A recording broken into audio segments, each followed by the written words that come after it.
Акыркы 5 жылдан бери коомчулукта деле өлкөбүздө сот реформасын жүргүзүү боюнча олуттуу иштер жүрүп атат.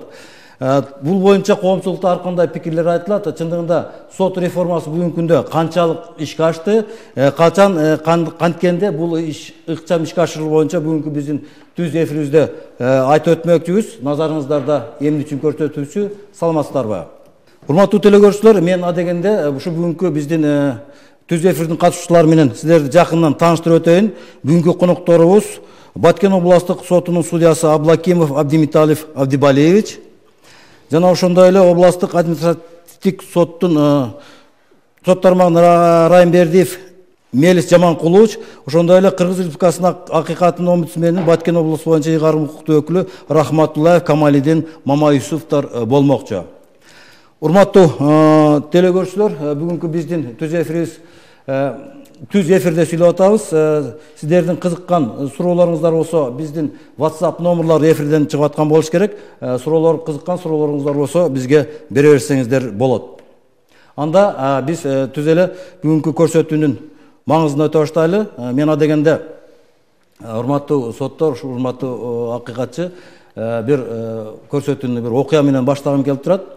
Мурда эмес, бир 5 жыл мурда эле район шаарларда бир эле сот болот эле.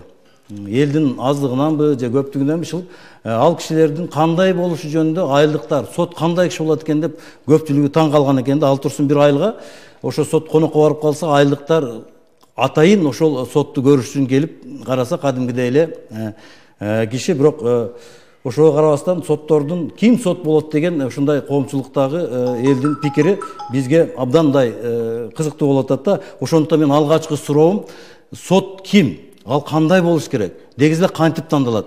Ошондуктан соттор жөнүндөгү сот кандай кишилер болот деген суроону мен сизден баштагым келип атат да. Ким сот боло алат? Рахмат. Саламатсыздарбы, урматтуу көрүүчүлөр. Чындап келгенде сотторду тандоо бүгүнкү күндө Кыргыз Республикасындагы сотторду тандоо кеңеши бар. Ушул сотторду тандоо кеңеш тарабынан тандалат.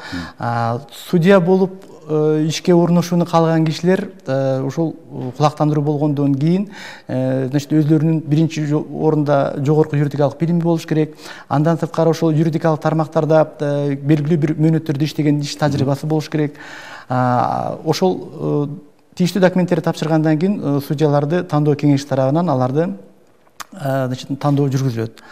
Негизинен судья болуш үчүн башка кесиптерге салыштырмалуу бул адамдардын тагдырын чечкендиктен бул жерде көп орчундуу талаптар талап кылынат. Адамдын өзүнүн жеке сапаттары, иш тажрыйбасы, турмуштук тажрыйбасы, көптөгөн кырлары ошол сотторду тандоо кеңеши тарабынан тандоо алууда ошолорго баа берилет. Рахмат. Негизи эле мен мелисиз айтсам, соттордун мындай адамдык мындай башка репутацияларда өзгөчөлүктөрү болуш керек. Булар эң башкысы юридикалык билими бар, анан ар тараптуу билимдүү, бир адам факторлору менен иштеген ушундай жаштар кандай кылып каякка кайрылса болот сот болом деген. Эмне стажы болуш керекпи же кимге кайрылыш керек? Кандай тажрыйбасы болуш керек? Рахмат, урматтуу телекөрүүчүлөр. Аябай жакшы суроо болду. Бүгүнкү күндө замандын талабы болуп атат. Ошол билимдүү жаш, ошол кадрлардын келиши.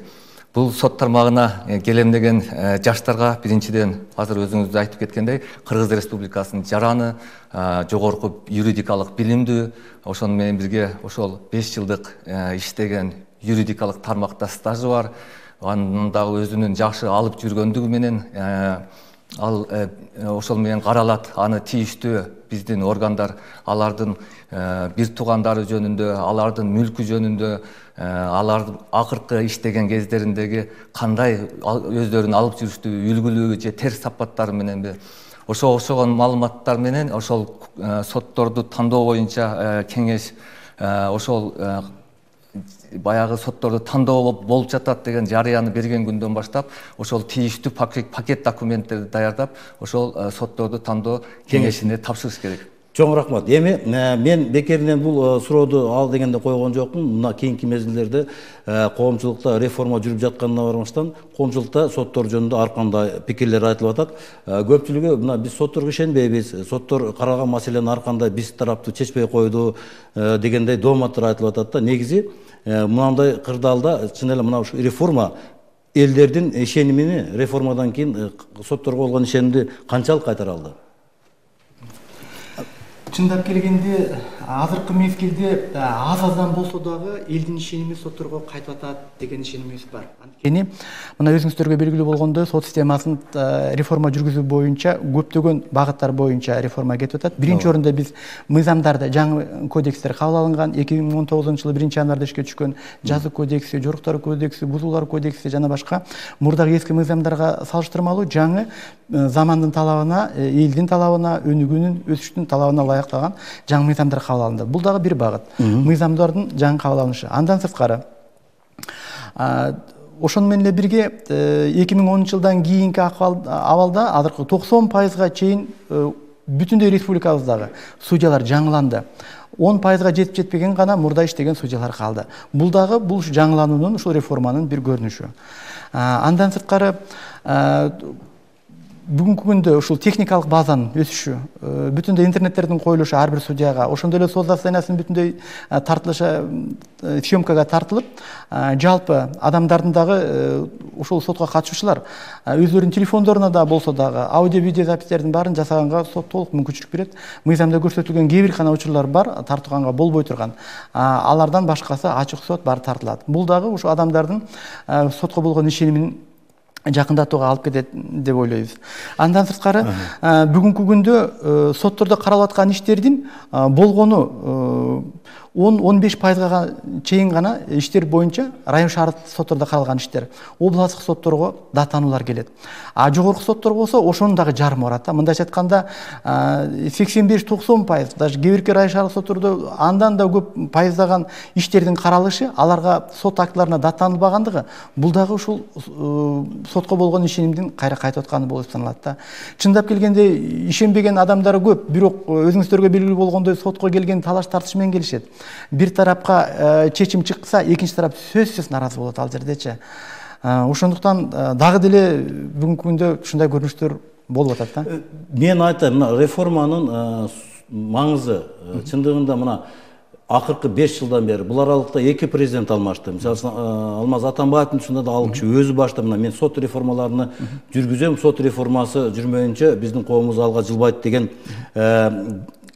ушундай идея менен бир канча жолу кеңешмелерди өткөрдү. Мына кийинки азыр экинчи бийликте дагы бул сот реформаларга олуттуу маани берилип жатат. Эмне дегенде бул адилеттүүлүк орномойун, эл арасындагы мындай ишенбөөчүлүк арткан сайын коомдо тынчтык болбойт да. Мына ошондуктан бүгүнкү күндө Мелис мырза айтсаңыз, реформанын жүрүшүндө эмне мындай олуттуу өзгөрүүлөргө жетишти да, мурдакыга салыштырмалуу 5 жыл аралыгында кандайдыр бир өзгөрүүлөр болгондур да. Бул кандай? Мейли азыр мына азыркы эле биздин коллегабыз айтып кетти, соттордун болгон ишеним дээрелик кайтты дегендей жакшы бир эмелерин айтты. Бирок кандай факторлор менен кайтара алдыңыздар да ушуну? Эмне факторлор менен? Рахмат. Бул өзүңүздөргө белгилүү болгондой, мына ал 2015-2010 жылдарга чейин судьялардын көпчүлүгү орто жаштан жогорку судьялар болгон. Мына ал 15-жылы катуу реформа башталгандан баштап 90% судьялардын бардыгы ушул жаш, энергияга бай, ошол билимдүү, бардык техниканы колдону билген жаштар келди десек жаңылышпайбыз.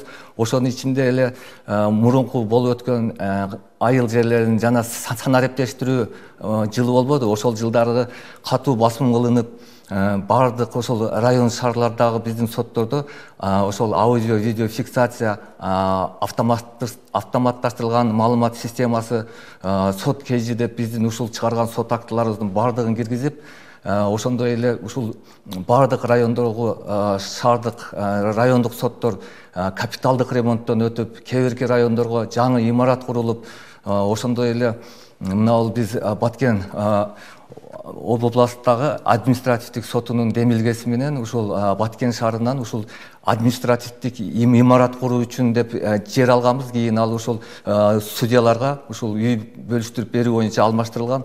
Андан кийин ушул биздин судьялардын башка чет өлкөдө тажрыйба алмаштырып келүү боюнча дагы маселе каралып, ушул биздин Баткен областындагы судьялар ушул Кытайга, ошонун эле ичинде Будапештке, ошонун эле ичинде башка жакынкы биздин коңшу өлкөлөргө чейин ушул тажрыйбаларын алмаштырып келишти десек жаңылышпайбыз. Кудай буюрса, элдин ишеничи ушул сиздерге окшогон маалымат каражаттарын так туура берген маалыматтар менен дагы өнүгөрбүз деген ишеничтебиз. Чындыгында бүгүнкү күндө мына интернет бардык соттордо ар бир мына республиканын бардык алыскы аймактагы алыскы райондоруна чейин интернет туташтырылып, соттук процесстер бул бүгүнкү күндө мындай ачык айкындуулукка чыкты деген маалыматтар айтылат да. Мисалы үчүн бүгүн сиздин Баткен районунда болуп аткан соттук отурумдар ошол эле мезгилде, ошол эле саатта биз интернеттер аркылуу таап, аларга пикир айтып, же болбосо алар менен тааныша алабыз. Бул жагы мындай бир же республикалык жогорку соттордун, област соттор, кайсы соттор болбосун, ошол эле күнү, ошол эле сааттарда интернет аркылуу маалымат алсак болот. Ошол эле саат болсо деле чыккан чечимдер боюнча, аныктамалар боюнча кандай маалымат алсак болобу? Ооба, биз жогоруда айтып кеткендей, жанагы сот кейжи деген биздин жогорку соттун астында сайт бар. Сайт бар. Ошол сайтка биз ар бир судья өзүнүн чыгарган актыларын салып турат. Бул боюнча биздин бардык жарандар ошол сот кейжиге кирип, кайсы райондун соту, кайсы судьянын кайсы ишти караган деп, кантип чечкен деп. Андан кийин азыр биз айтып кетпедикпи, АИС деп коебуз, автоматташтырылган маалымат системасы. Бул Баткен областында биз биринчи жолу анда Баткен райондор аралык соту элек, биз биринчи кирип, ушуну баштап, бизден кийин дагы баштай азыр толук кандуу ишке кирдик. Себеби дегенде бул жерде ар бир сот процессинин кыймылын, соттук актыларды биз киргизип турабыз. Чоң рахмат. Эми биз бүгүнкү биздин көрсөтүүбүзгө областыбыздын акыйкатчысы дагы катышып отурат. Чындыгында Камалидин Мамаюсупович, айтсаңыз, мына сотторго болгон коомчулуктун ишеними канчалык?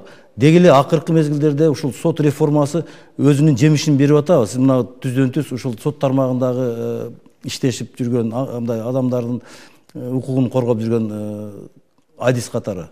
Рахмат, саламатсыздарбы? Азыр мына сот тармагынын түздөн-түз өкүлдөрү баса белгилеп айтып өттү. Реформа жөнүндө сиз туура суроо берип атасыз. Негизи реформа эмне да бул? Анын ичинде сот тармагындагы реформа. Реформа эмне үчүн жасалып атат дегенге биз токтолушубуз керек да. Реформа ушу биздин Кыргыз Республикасынын жарандары үчүн, жана адамдар үчүн. Ушу адамдардын сотко болгон, кайрылууга болгон укугу, ишеними дегендей да. Анан коллегаларым азыр айтып өтүп кетти. Демек, Кыргыз Республикасында сиздин жанагы баштап биздин коллегабызга берген сурооңуз боюнча мындай бир кичине кошумча кылып кетейин. Ким боло алат дегенге, Кыргыз Республикасынын жараны, жана булар айтып кетти, кимдер? Иш тажрыйбасы, билими боюнчачы. Анан Кыргыз Республикасында ушул мамлекет ушу реформаларды жүргүзүп атканда сотторго болгон ишенимди арттырыш үчүн реформанын алкагында ушу биздин кесиптештерибиздин статусун көтөргөн да. Мисалы үчүн конституциялык мыйзам менен белгилеп койгон. Буларга ушундай ишенич берип атат да, айлыгын көтөргөн. Анан ушу коллегабыз азыр эле айтып өтүп кетти, ушул 19-жылы 1-январдан баштап 5 кодекс, мыйзамдар ишке күчүнө кирип иштей баштады. Ошонун арасында сотто сапат жана сан жөнүндө сөз болду да. Сапат да көтөрүлүп атат. И коллегалардын санын да көтөрдү. Тергөө судьясы, следственный судья дегенди киргизди. Атайын. Мисалы үчүн, ал киши эмнени аткарат да? Кармалган жарандардын ошол баягы Кыргыз Республикасынын конституциясында белгиленген 48 сааттын мыйзамдуулугун сот гана аныктап берет да. Туура кармалдыбы? Туура кармалбады. Анан ишеним жөнүндө кайтсак да, биздин Кыргыз Республикасынын акыйкатчысынын омбудсменин аппараты бар. Кыргыз Республикасынын борбордук аппарат. Ушу 7 областта 7 өкүл. Ошонун ичинде биздин дагы Баткен областынын өкүлү. Биздин борбордук аппаратта соттордун процесстерин мониторингдөө деген бөлүм бар да. Именно процесстерде мониторинг бар. А бизде болсо 3 эле кызматкер иштесек, биз жалпы багытта иштейбиз. Тилекке каршы соттордун чыгарган чечимдериге да жарандар кайрылат. Биз ал кишилерге түшүндүрөбүз. Мисалы үчүн, соттун жүрүм турумуна болсо, тартип комиссиясы деген мыйзам боюнча жүрүм турумуна. Булардын баягындай кодекси бар, соттордун кодекси. Ошону бузган болсо, тартип комиссиясы. Же болбосо жазық же жаргандык процессуалдык кодекстерди мисалы үчүн нормалар бузулган болсо анын тартибин түшүндүрөбүз. Биринчи инстанцияны, экинчи инстанцияда апелляция же кассация азыр айтып өттү.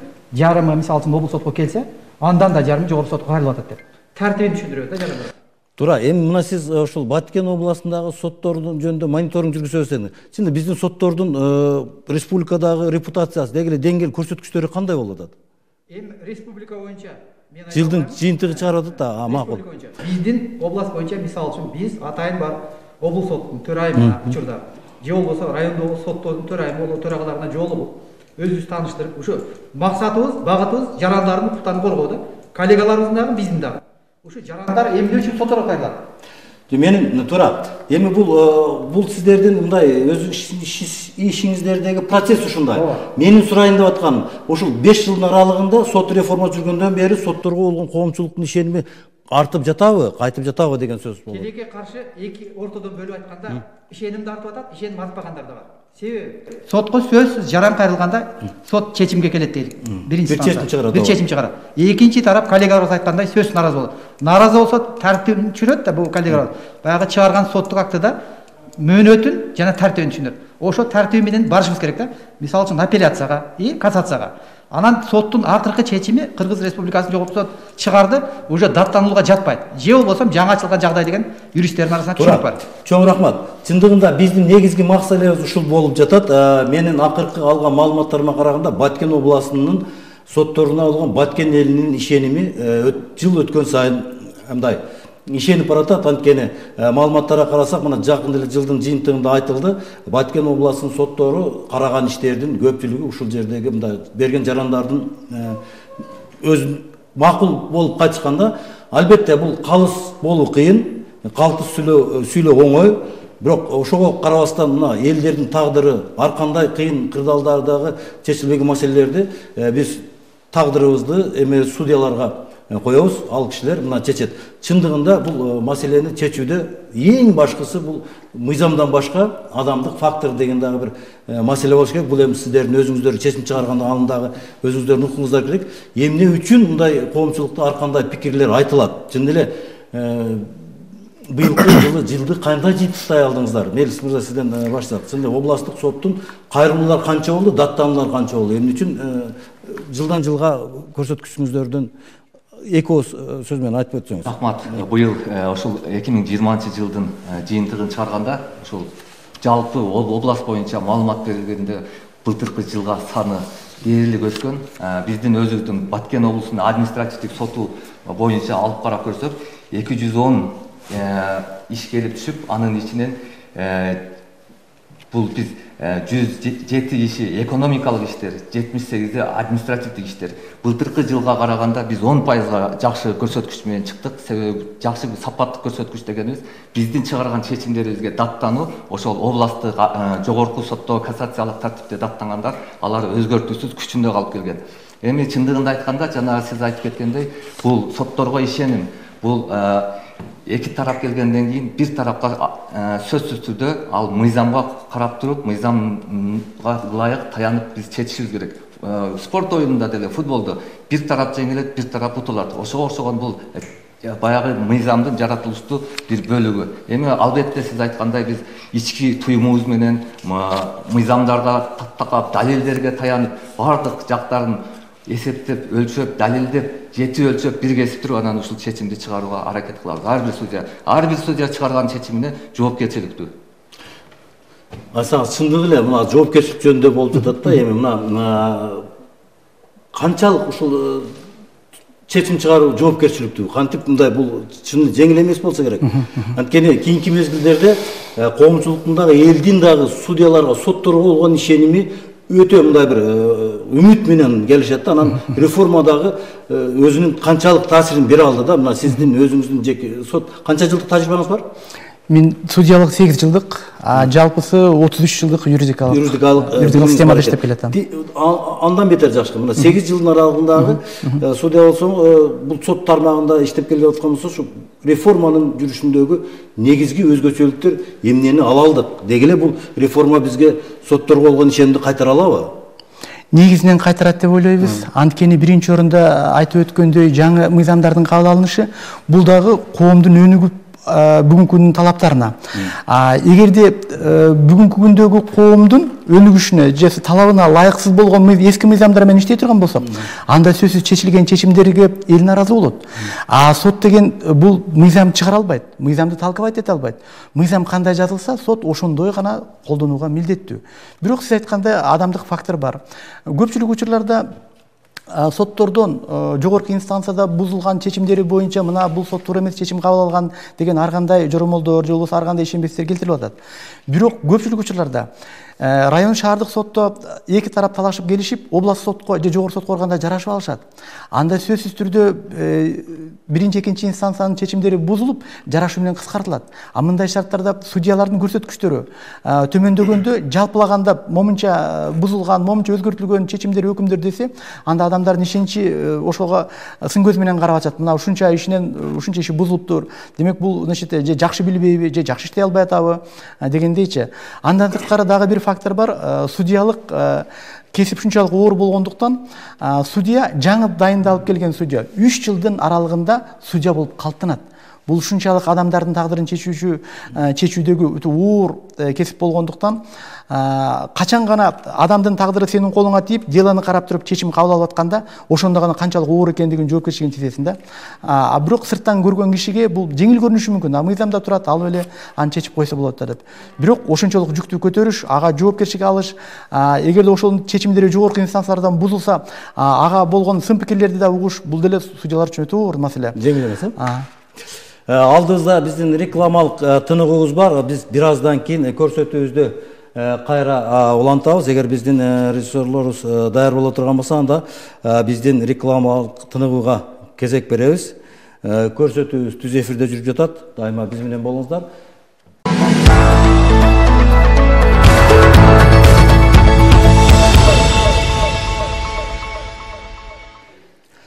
Урматтуу көрүүчүлөр, биздин эмне үчүн көрсөтүүсү ар жекшембиде 20:30-да бүгүнкү көрсөтүүбүздү кайталап көрсөтөбүз. Анда биз кайрадан сот реформасына болгон талкуубузду улантмакчыбыз. Чындыгында эле соттордун жоопкерчилиги жөнүндө айтсаңыздар, чындыгында эле улам ката кетирген же болбосо туура эмес чечим чыгарган соттордун жоопкерчилиги каерде, кандай болуп каралат, кандай жазалат? Чындап келгенде судьялардын дагы мыйзамдарда көрсөтүлгөн жоопкерчиликтери бар. Алар дагы кадимкидей жарандарга окшоп эле, эгерде жумушунда кетирген кемчиликтери боюнча же кынтыксыз жүрүм-туруму бузула турган болсо, аларды Кыргызстанын жогорку сотунун судьялар кеңешинин астындагы тартип комиссиясы бар. Значит, урматтуу өкүл айтып кеткендей эле, тартип комиссиясына даттануулар түшүп, судьялардын үстүнөн кынтыксыз жүрүм-туруму же болбосо ишти кароодо процессуалдык нормалар бузула турган болсо, анда алар карап судьяларга кызматтык териштирүүлөрдү жүргүзүүнүн жыйынтыгында ошол даттануу жазган адамды судьяны кошуп, чакырып, ошол отурумда карап, алардын катышуусун да карап, арыз армандарын баарын угуу менен алар чечим кабыл алышып, эгерде судьялардын күнөөсү болсо, аларга жаза чаралары мыйзамда көрсөтүлгөн салынат. Чоң рахмат. Чындыгында мен айтсаңыз, ошол жазалоо, жоса ошол тартип комиссияга кайрылуунун тартиби кандай? Кантип кайрылат? Кимди, кандай учурда кимдер кайрылат? Бул тартип комиссиясына Кыргыз Республикасынын бардык эле жарандары, эгер наразы соттун чечимине соттун чечимине өзү жогорку инстанцияларга, областтык сотторго же жогорку сотко даттаналат. Ал эми азыр менин коллегам айтып кеткендей, ал олуттуу бир процессуалдык каттачылыктарды кетиргенде, ошондой эле өзүнүн кынтыксыз жүрүм-турумдары болгондо же башка бир аракеттерди, ошол мыйзамга туура келбеген аракеттер байкалган учурда, ошол Кыргыз Республикасынын бардык эле жарандары арыз менен өзүнүн далилдерин келтирүү менен бул кайрыла алышат. Акыйкатчы, биз кайрадан Камалдын Момесов бүгүнкү мына көрсөтүүдө негизинде мына реформанын натыйжалары кандай болуп атат, соттордун жоопкерчилиги эмне болуп атат, чындыгында булар кандай иштеп атат, үстүдөн мына карап турган түздөн-түз мындай бир көзөмөл жүргүзүп, эл менен чогуу жүргөн акыйкатчы катары айтсаңыз, кандай кылсак бул иштер дагы алдыга жылат, анан мына сотторго болгон арыздаттануулар канча түштү? Негизи Баткен областында өткөн жылы 100 20дай арыз түштү да. Анын арасында түздөн түз Бул соттун чечимдерге жок. Түздөн түз соттун үстүнөн, бир соттун үстүнөн арыз түшкөн жок. Бирок соттук чечимдерге наразы болуп кайрылышат да жарандар. Кандай кылам деген маанайда. Азыр мына ортодо турган коллегабыз айтып өттү. Тартиби кантип кайрылыш керек. Мисалы үчүн жанагы тартип комиссиясы жөнүндө мыйзамда 12-ci беренде көрсөтүлгөн. Кимдер деген жерде мамлекеттик органдар, физикалык, юридикалык тараптар. Физикалык тараптарды айтып өттү. Биз ошол физикалык, юридикалык тараптардын катарына киребиз. Биз да мисалы үчүн экинчи маселе баягы кынтыксыз жүрүм туруму боюнчачы, ушундай маселе болуп калса, бизге дагы арыздарды мисалы үчүн жөнөтүшүбүз мүмкүн. Биз ошол органдардын бирине киребиз. Анан негизи реформаны ушул жарандар, жана сөзүн башында айтып өттүм, адамдар үчүн болуп атат да. Ушул коллегаларыбыз айтып өткөндө, ар бир соттук чечимдин артында адам турат, тагдыры турат. Даже баягы жогорку сотто чечилген күндө деле адамдык тагдыры турат да. Кандай болгон маселе болгондо да. Ушу соттордун статусун ушу мыйзам чыгаруучу орган, жогорку кеңеш ушун атай жогору кылып көтөрүп койгон да, конституциялык мыйзам. Ошондой тандалып баргандан кийин, мисалы үчүн мамлекеттик кызматкер катары мен бул коллегаларыбыз да ошол бир түрүнө кирет. Мындай Кыргыз Республикасынын указы чыгып дайындалгандан кийин ал кишинин убактысы болбош керек да, ойлонгонго башат. Чечимди мыйзамдын чегинде, конституциянын чегинде уже чыгаш керек. А наразы болгон тарап белгиленген тартипте кассация же апелляция кылып дайындалганга укуктуу да. Анан акыркы эле сөз Кыргыз Республикасынын жогорку сотунда чечилет. Ошондой болсо дагы ушул реформанын жалпы жөнү, жыйынтыгы жаран жана адамга такалат. Коллегаларыбыздын чечимдери ушу мыйзамдуу, адилеттүү болуш керек дейми? Алар сиз өзүңүз белгилеп айтканыңыздай, алар аны бизсиз деле чечим кабыл алып атышат, мыйзамга таянышат, конституцияга таянышат. Анан дагы баса белгилей кеткен, ушу статусун көтөрүш жөнүндө булар эч кимге, соттор, биздин коллегалар жооп бербейт, отчет бербейт. Чечимди кабыл алат, чечимди өзү чечимди мыйзамдуулугу боюнча ар кабыл алган конкреттүү сот жооп берет да, ошондой тартиби. Чоң рахмат, урматтуу телекөрүүчүлөр. Мына биз бүгүн сот реформасы боюнча олуттуу маселелерге кайрылдык деп ойлойм. Албетте сот бул өлкөдөгү 3-чү бийлик, ошол учурда сотторго болгон элдин ишеними дагы артып баратат. Биз дайым эле бул кишилер жөнүндө терс пикирди айтуудан алыспыз, бирок ошого карабастан мен ойлойм, ушул реформанын жүрүшүндө ар бир судья, ар бир ушул сот тармагындагы иштеген биздин тармакты аркасына ээлеген кадрлар же соттор, судьялар олуттуу мамиле жасап, өлкөнүн өнүгүшүнө өзгөчө салымын кошот, жана элдердин ишенимин арттырат деген чоң ишеним менен бүгүнкү көрсөтүүбүздү жыйынтыктайбыз. Ал эми силерге чоң рахмат, түйшүктүү, ары жооптуу ишиңиздерде ар дайым ийгилик болсун, адилеттүүлүк каалайбыз. Силерге дагы чоң рахмат. Чоң рахмат силерге.